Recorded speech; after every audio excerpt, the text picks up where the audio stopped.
Welcome to Where History Roams, where we chart the course of history, one story at a time. I'm your host, Paul Beal, a grad student at the Citadel Military College. We're bringing you ground-level intelligence from the historical sites that we journey to and conducting interviews with those who hold the keys to the past. Join the mission and hit that subscribe button and get ready for the journey.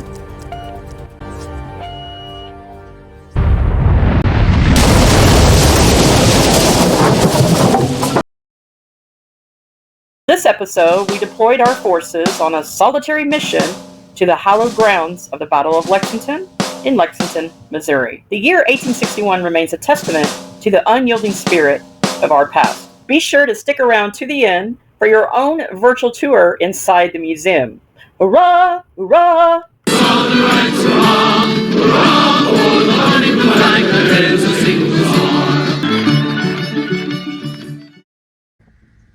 And with the outbreak of the Civil War in April 1861, the leaders in Washington began to realize that the Missouri River was a key to the opening of the West. The Kansas-Nebraska Act had been enacted. It was open, and with that, Kansas of the new immigrants and farmers that were coming into the United States.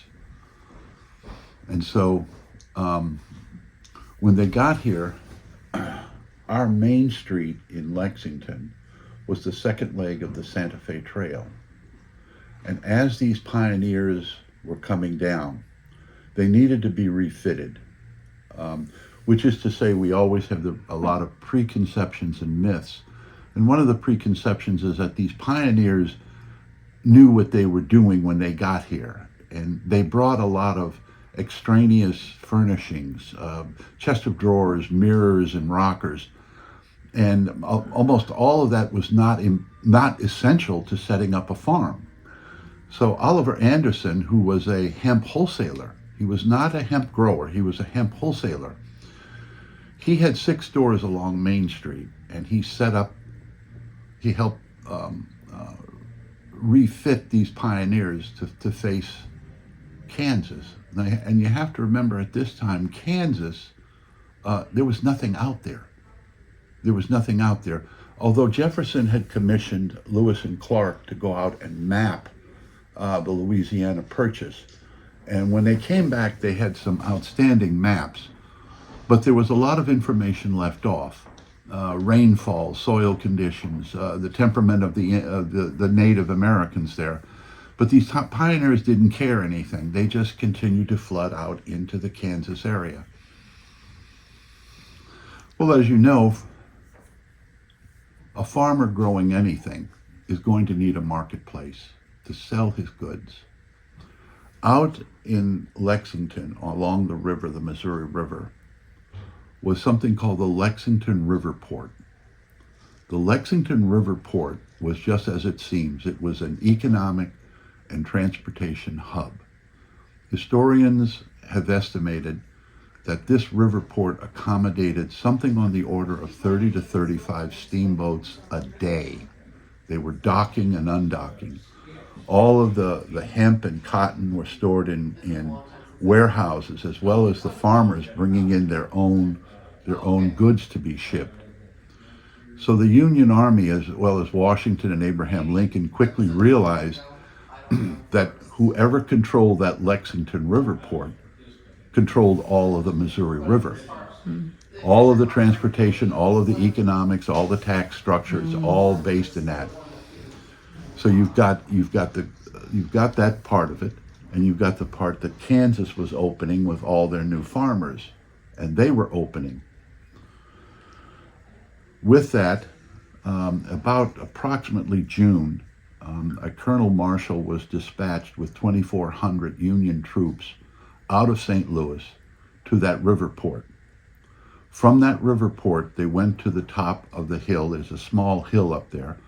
And on that hill was an abandoned Masonic college. It was a college actually built by the Masons, but it did not fare well. There were not that many students. They were full of professors who nobody was making a living. So the building was abandoned, and the building is in a style. It was built in a style like a Greek temple. It's very ornate. Colonel Marshall took possession of the building, and with the 2,400 troops again began building a trench around about 14 to 16 acres.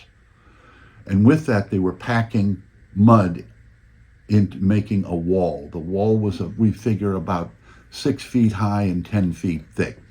So Colonel Marshall was building a fortress up there. And that fortress was meant to keep the Lexington River port out of Confederate hands. The Union Army had been operating under the assumption that north of the Missouri River was a heavy Confederate army. And the reason they believed that was that there had been, for 5 years prior to that, had been a lot of guerrilla and bushwhacker activity, where the bushwhackers were moving into Kansas and killing and burning towns. So they held that river port.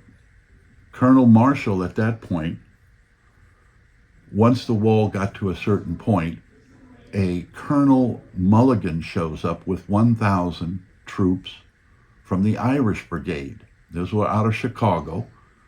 And Colonel Marshall turns command over to Colonel Mulligan. Colonel Marshall leaves to go back to St. Louis looking for reinforcements, more food, more ammunition, because he's going to need more troops to hold this position. So Colonel Mulligan is now in charge, and he has the same orders. His orders are to keep that river port out of Confederate hands. With that, he has a major and a captain, along with a squad of cavalry, go over to the First Missouri Bank here in Lexington, and they emptied out the First Missouri Bank of $900,000. With the $900,000 in Mulligan's hands, he turns it over to this captain and this major, along with a squad of soldiers, and tells them to ride south to Springfield, catch a train, and ride to St. Louis, and turn that money over to General Fremont, who was in charge of this entire area. As they were riding south, Major General Sterling Price and about approximately 9,000 of Missouri State Guards were coming up from the south. Wow. From Wilson's Creek. As they were heading north from Wilson's Creek, this captain and this major saw what was in front of them, 9,000 Missourians heading north. They turned around with the money in the squad and ran back to the Masonic College to inform Colonel Mulligan that there was an army coming at him. With that, Colonel Mulligan began dispatching squads of snipers along both sides of the road to slow those people down. There was some battle action where the Union soldiers were hit and hurt, and they were brought back. The money was returned to Colonel Mulligan, and he dug a hole underneath his tent and planted the $900,000 under his tent and covered it. With that, he realizes that between the fortress that is being built, and the Lexington River Port stood the Oliver Anderson house, a 2.5-story brick home. Now, the house per se had absolutely no strategic value whatsoever. It just was in the way. Mulligan goes down and confronts Oliver Anderson. Anderson was a very pro-Southern, very pro-slavery owner. And he wanted to know his sympathies. And once Oliver Anderson told him of his pro-Southern sympathies, he is asked to sign an oath of allegiance. Okay. If you refused to sign your oath of allegiance early in the war, you were arrested. And Oliver Anderson was arrested. and he was held here in Lexington for about 3 weeks, then transported to St. Louis as a prisoner of war. Colonel Mulligan takes possession of the Oliver Anderson house and converts it to a hospital. And it stays a hospital throughout the Civil War. He takes possession of the house and stations and converts it to a hospital where the troops that had been wounded, the skirmishing troops, had been put into a hospital. One of the ironies of Major General Sterling Price coming from the south to the north, from the Springfield, that whole area come up, when he gets to Warrensburg is about 40 minutes drive south of us. Unknown, we don't know why. He has approximately 9,000 troops. When he gets to Warrensburg, an additional 10,000 Missourians stop doing what they're doing and join him. They stop being farmers, merchants, whatever, and they simply grab their weapon, some rations and ammunition, and join him. Such that when Price arrives here in Lexington, he has somewhere between 20 and 25,000 troops. He also brings with him 75 cannons, heavy-duty cannons. We're talking anywhere from 10 to 15-pound pieces of artillery. And what he does is he deploys his men all around this area, all around the Masonic College. He stations the artillery to the south of the Masonic College, and he begins an artillery barrage on that house, or that schoolhouse. Early the first day, he assembles approximately 1,000 troops, and they were going to storm the walls of that fortress. And the Union Army was able to repulse that charge and send them back. They continued with the artillery barrage throughout the day. At the beginning of the second day, Colonel Mulligan was under the impression that Major General Sterling Price or his troops were torturing the Union soldiers that were casualties. At that same time, Price has stationed along the second floor snipers, 6 to 12 snipers, and an additional snipers went up into the attic and cut holes in the roof and began firing on the Union encampment. The Union encampment was approximately somewhere between 130, maybe 140 yards away from the house, just to give you some dimension. So it was there was some accuracy involved. Beginning of the second day, Mulligan stations or assembles 99 of the Irish Brigade, and their job is to charge the house and take possession away from Missouri State Guard. Of the 99 that started out, only 24 of them made it. It was like a mass slaughter. They did temporarily take possession of the house and began bayoneting the snipers. The sub-story there is that there was a bugler, a private. His name was Palmer, and Private Palmer was able to get the remaining troops, the Irish Brigade, to stop bayoneting and get back into good military fashion. Private Palmer stayed in the military and rose to the rank of major. And at the end of the Civil War, he was awarded the Congressional Medal of Honor for bravery and his ability to organize troops under fire. Major General Sterling Price launched a counteroffensive and drove those Union troops out of the house back into their encampment. Yeah, it was a seesaw kind of a battle. This was not a clear either way. And they continued to fire throughout the day. We had we have had here at the state park several reenactments, and one of them was we had reenactors up on the back porch firing into the Union encampment. And one of the things I noted about it was that they used black powder muskets and rifles. And this entire episode was, historians have said, was a very hot, very humid day. The point being is that Colonel Mulligan had fed all of his water to horses. And the troops, approximately 3,400 troops, were out of water.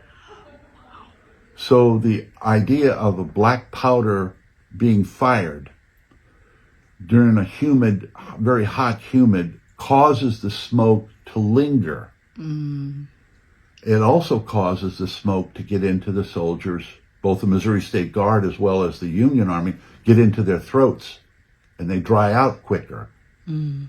And so consequently, the Union soldiers continued to move from the encampment to the Missouri River looking for water.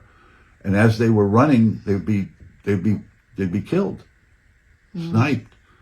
And it's one of the main reasons why the Battle of Lexington was only 3 days, was that the Union Army ran out of water. They did not run out of fight. They had somewhat good soldiers, but for the most part, they had run out of basic supply of water. They were tactically cornered by a superior force of somewhere between 20 and 25,000 men. They had more artillery, 75 pieces. Colonel Mulligan, I think, brought 7 pieces of light artillery. There was very little food for them, which is why Colonel Marshall went back to St. Louis. And as I tell most of the visitors here, both the North and the South had pledged to the voting public as well as the armies that this was a 90-day conflict. This was not going to be a 4-year civil war. This was simply a disagreement between parties. And in consequence, they had no supplies built up, no medical supplies ready, no standing amounts of ammunition and arms to be distributed. It's been reported Abraham Lincoln, at the beginning of the war, only had 16,000 standing army. And the South was able to raise 150,000 men within months. So there was a lot of misinformation and misdirection going on. But needless to say, so the battle lasted 3 days. And at the end of the battle, a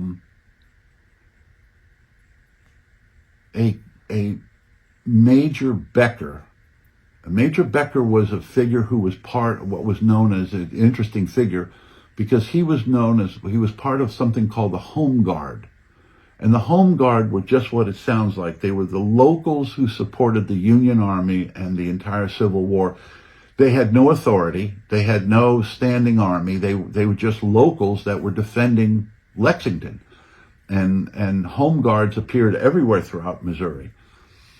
Well, I think he was a Major or a Captain Becker, he raised a white flag on the 3rd day of the battle to get the dead and wounded off the field. Well, at the end of the 3rd day, the Union Army saw the white flag and assumed that the battle was over. And they literally dropped their weapons and surrendered. Now, beginning at the end of the 2nd day, hemp bales were discovered down by the river in a warehouse. They were soaked overnight and then brought up here in wagons.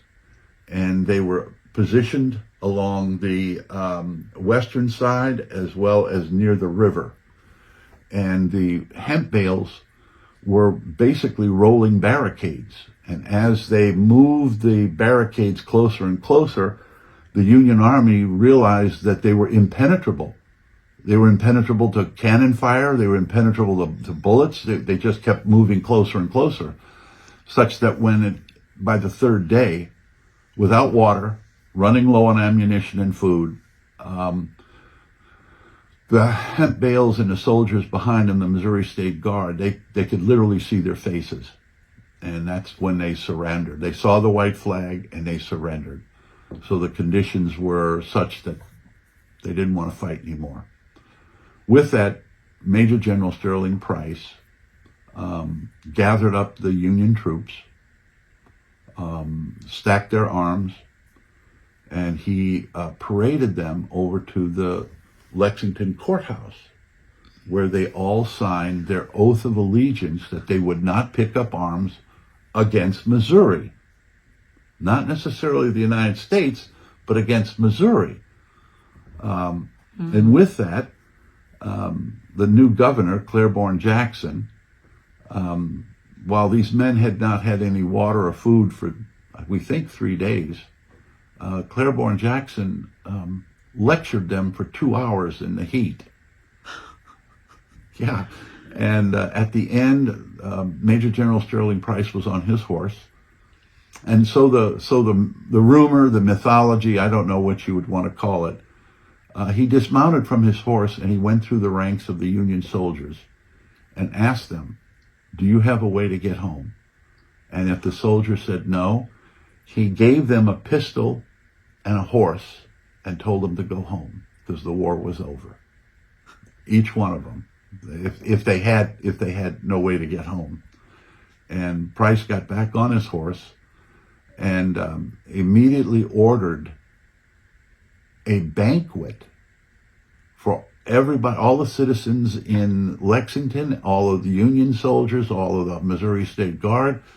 At the end, the quartermaster came to him and reported that there was that they had fed something between 30 and 35,000 people at this banquet. And times were different. Times were considerably different. Mm-hmm. The soldiers were dispersed, with the exception of Colonel Mulligan. Colonel Mulligan refused to sign his oath of allegiance. Oddly enough, Colonel Mulligan's wife and newborn baby joined him in Lexington. And Major General Sterling Price and Mulligan, he took him as his POW personally, sat in a carriage with him, and they rode back to Springfield, where they caught a train and then rode back to St. Louis. Mulligan refused to sign the oath of allegiance.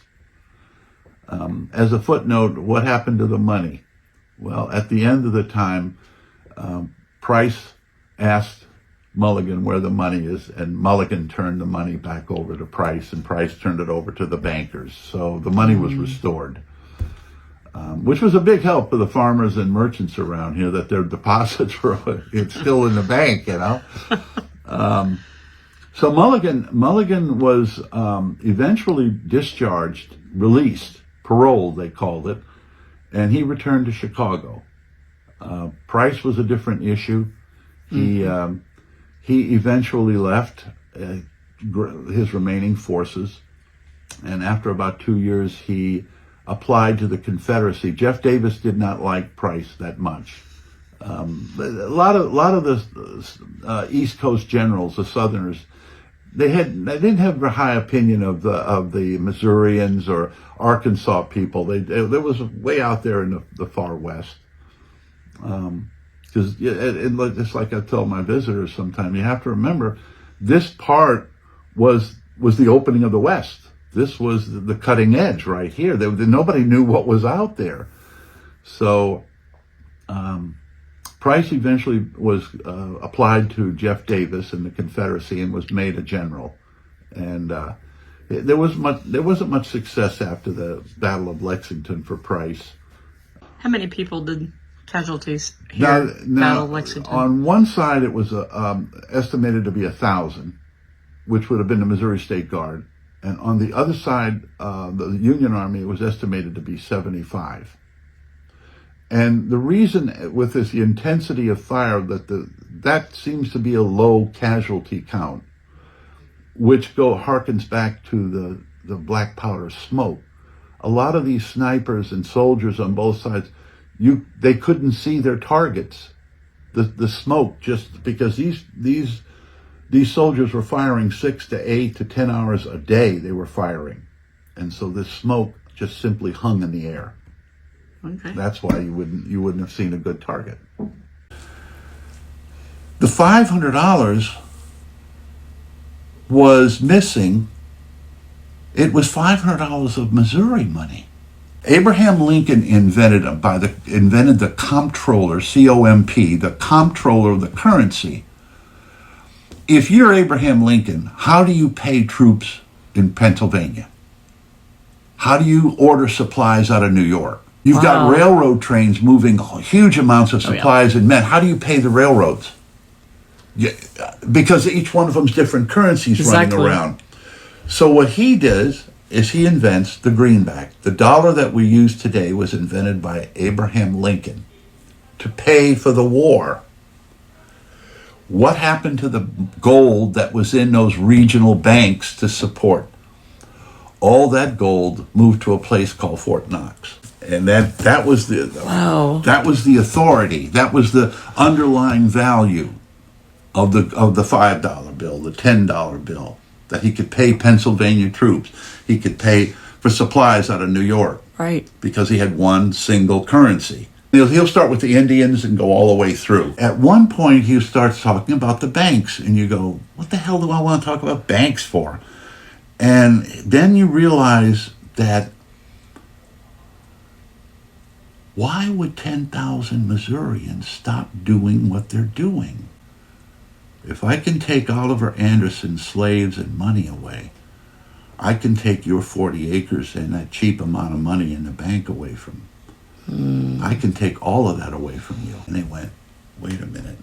If they can do it to the big guys, they can do it to the little guys. And one of the questions I had is, why would men who didn't own slaves, why would they want to die? Because they went out there in that battle. This isn't fairy. This isn't television. They went out there. Why would they do that? He says in his prologue that he ran across a treasure trove in Washington of letters and diaries from all these people's relatives and so forth. They contributed to this library where there's letters and diaries and so forth. But what was important to that was that he only took for his little monograph soldiers that were actually in the battle. Then he only culled the proportionate number of Confederates, the proportionate number of Union.